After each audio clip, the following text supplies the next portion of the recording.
वंदना चौहान जी, माननीय वंदना चौहान जी, Thank you, sir. Sir, from the Lok लोक Sabha. सभा।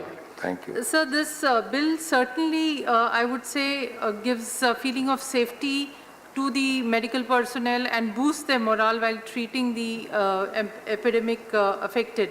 But sir, I feel that this is absolutely a knee-jerk reaction.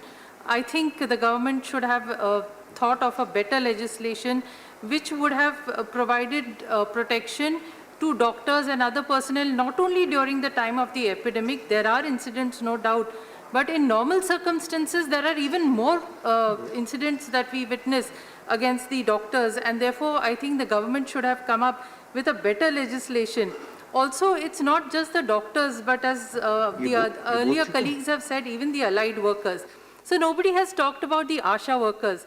We have read and seen on the television that ASHA workers used to go to every home to take a survey.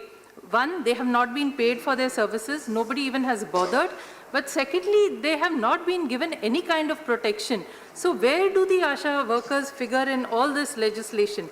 Sir, I want to even point out one more thing, that we always come up with multiplicity of legislation.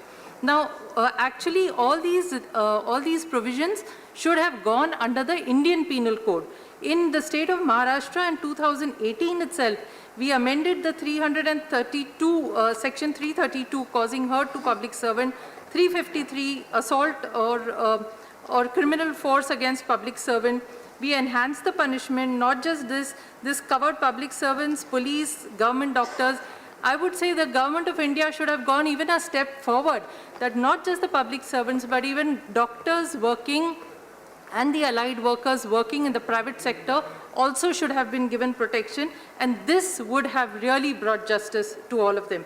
My last point, sir, we need to also go to the root problem as to why this is happening. I'm glad that the bill which has been given in section 3D says that it recognizes culpable mental state. So only if there's a culpable mental state will the accused be convicted. Sir, this means that there is a reason why the patient or the relatives of the patient get agitated against the system.